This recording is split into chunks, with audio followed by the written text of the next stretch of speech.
औज़ुबिल्लाहि मिनश्शैतानिर्रजीम बिस्मिल्लाहिर्रहमानिर्रहीम। उम्मीद करता हूँ सारे दोस्त खैरियत से होंगे। आज का जो हमारा लेक्चर है, जो हमारा टॉपिक है, वो है अल्कलाइन फॉस्फेटेस टेस्ट या एएलपी। आप इस टेस्ट को एएलपी टेस्ट भी कह सकते हैं। एएलपी का जो मेन प्रोडक्शन साइट या जो मेन एरिया है जहाँ से वो पैदा होता है वो है लीवर से बहुत ज़्यादा इसकी प्रोडक्शन होती है।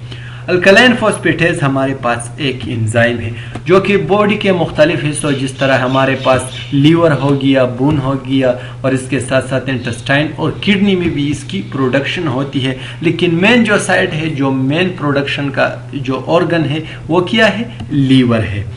और इसके बाद in pregnant female ALP is made in the placenta. Female की बात अगर की जाए, प्लेसेंटा में भी इसकी प्रोडक्शन हो सकती है। जिस तरह हमने बात की कि लीवर, बोन, इंटेस्टाइन वगैरह, किडनी में भी इसकी प्रोडक्शन होती है, लेकिन ज़्यादातर हमारे पास लीवर में ये पैदा होती है। फिर इसके बाद है फंक्शन ऑफ एएलपी, यानी अल्कलाइन फॉस्फेटेज एक एंजाइम है। इसका मेन फंक्शन क्या है? इसका जो मेन फंक्शन है वो है it helps break down proteins in the body में जब प्रोटीन्स आता है उसकी ब्रेकडाउन, इसकी तोड़ फोड़ किसकी जिम्मेदारी है? एएलपी यानी अल्कलाइन फॉस्फेटेज एंजाइम उसको ब्रेकडाउन में बहुत ज़्यादा अहम रोल अदा करती है। ये था इसका फंक्शन एएलपी का। फिर इसके बाद हम आते हैं नॉर्मल रेंजेस पे, यानी हमारे बॉडी में एएलपी यानी अल्कलाइन फॉस्फेटेज एंजाइम का नॉर्मल वैल्यू, नॉर्मल रेंज कितना है? अगर एडल्ट्स की बात की जाए तो 30 से लेकर 126 यूनिट पर लीटर हमारे पास हमारे एडल्ट्स में मौजूद है एएलपी। और इसके बाद चिल्ड्रंस की अगर बात की जाए तो 30 से लेकर 300 यूनिट पर लीटर जो चिल्ड्रन है इसमें अल्कलाइन फॉस्फेटेज एंजाइम का नॉर्मल लेवल है। और इसके बाद हम आते हैं स्पेसिमेन कलेक्शन मेथड पे। किस तरह हम कलेक्ट करेंगे? As a technician, as a laboratory technologist आप इस टेस्ट को किस तरह रन करेंगे, किस तरह परफॉर्म करेंगे? सबसे पहले आपको 3 ml ब्लड लेना होगा।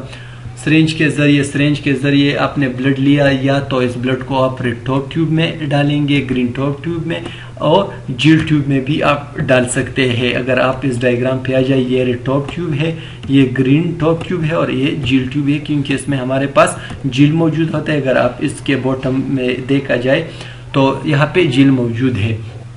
तो इस कलेक्शन, ब्लड कलेक्शन के बाद आप जो ट्यूब भी आपके साथ एट अ टाइम अवेलेबल है, आप इस ब्लड को इस ट्यूब में डालेंगे। फिर इसको सेंट्रीफ्यूज मशीन के जरिए प्रॉपर तरीके से सेंट्रीफ्यूज करेंगे। ये हमारे पास सेंट्रीफ्यूज मशीन है। अगर अंदर आप इसमें देखें, ये हमारे पास जील ट्यूब मौजूद है।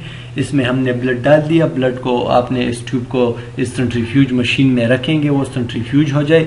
फिर आपने इससे सीरम कलेक्ट करना है। जब सीरम आप कलेक्ट करेंगे पिपेट के जरिए, ऑटोमेटेड पिपेट, इसके जरिए अगर आपने इसको कलेक्ट किया सीरम को, फिर इस सीरम की मौजूदगी में आपने इस टेस्ट को आगे रन करना है। और फिर वो एक वेल कैलिब्रेटेड मशीन होगा आपके साथ, इसके जरिए आप इस टेस्ट को आपने रन करना है। फिर वो आपको रिपोर्ट और रिजल्ट देगा। फिर वो कंडीशन को हम पढ़ेंगे जिस कंडीशन में एएलपी यानी अल्कलाइन फॉस्फेटेज एंजाइम हमारे ब्लड में बहुत ज़्यादा हाई चला जाता है। एक कंडीशन है लीवर डिजीज़, और इसके साथ साथ लीवर कैंसर में भी इसका लेवल बहुत ज़्यादा हाई चला जाता है। रिकेट्स डिजीज़ भी एक ऐसा डिजीज़ है जिसमें जो बोन होता है वो बहुत ज़्यादा सॉफ्ट, नरम और वीक हो जाता है ज़्यादातर चिल्ड्रन में। ये ज़्यादातर हमारे पास विटामिन डी डिफिशिएंसी की वजह से ये रिकेट डिजीज़ खास हो सकता है।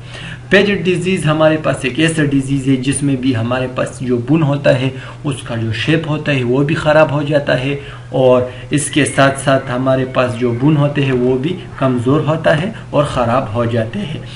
फिर इसके बाद बोन ट्यूमर है। बोन ट्यूमर में भी एएलपी का लेवल बहुत ज़्यादा हाई चला जाता है ब्लड में, हेपेटाइटिस में, और लास्ट में हमारे पास है सेप्सिस। ये सारे ऐसे कंडीशन है जिसकी वजह से हमारा जो अल्कलाइन फॉस्फेटेज एंजाइम है वो बहुत ज़्यादा हाई चला जाता है ब्लड में।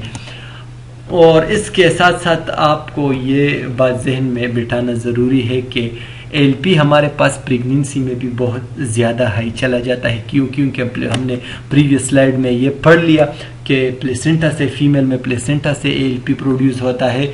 सो दैट्स वाई कि हमारे पास प्रेगनेंसी के दौरान भी हमारे पास जो एलपी है वो बहुत ज़्यादा प्रोड्यूस हो जाता है। और इसके साथ साथ जब चिल्ड्रन का बून वक्त के साथ साथ ग्रोथ करता है और वो स्ट्रॉन्ग बन जाता है, तो इसी दौरान भी एलपी का जो लेवल है वो बहुत ज़्यादा हाई चला जाता है। तो ये हमारे पास वो कंडीशन, वो हालात जिसमें एलपी का लेवल ब्लड में बहुत ज़्यादा हाई चला जा सकता है। फिर इसके बाद हम वो कंडीशन, वो हालात पढ़ने जा रहे हैं जिसमें हमारे ब्लड में एल्कलाइन फॉस्फेटेज एंजाइम का लेवल बहुत ज़्यादा लो आ जाता है नॉर्मल वैल्यू से। स्कर्वी एक ऐसा डिजीज़ है जो कि विटामिन सी की डिफिशिएंसी की वजह से हमारा जो ब्लीडिंग होता है गम से, और इसमें loosen teeth and bleeding under your skin, और साथ साथ में हमारा जो स्किन है इस पर भी असरअंदाज हो सकता है। और ज़्यादातर हमारा जो, अगर आप इस डायग्राम में देख ले, इसके गम से ब्लीडिंग स्टार्ट हुआ है, तो गम से ब्लीडिंग भी स्टार्ट होता है और साथ साथ में स्किन पर भी असर कर सकता है। सीलिएक डिजीज़ के ऊपर भी हमने एक खूबसूरत सा वीडियो बनाया है, हमारा जो डिस्क्रिप्शन है इसमें आप देख सकते हैं, और हमारा जो चैनल है मेडिकल वर्ल्ड इसमें भी मौजूद है।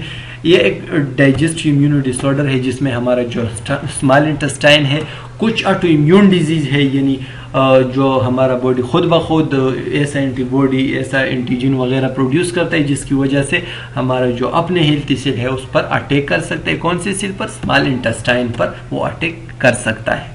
तो सीलिएक डिजीज़ में भी एल्कलाइन फॉस्फेटेज एंजाइम का लेवल बहुत ज़्यादा हाई चला जाता है, और साथ साथ में माल न्यूट्रिशन की वजह से विटामिन B12 डिफिशिएंसी और लास्ट में जिंक और मैग्नीशियम डिफिशिएंसी की वजह से भी आपका जो एल्कलाइन फॉस्फेटेज एंजाइम है इसका लेवल बहुत ज़्यादा लो चला जाता है।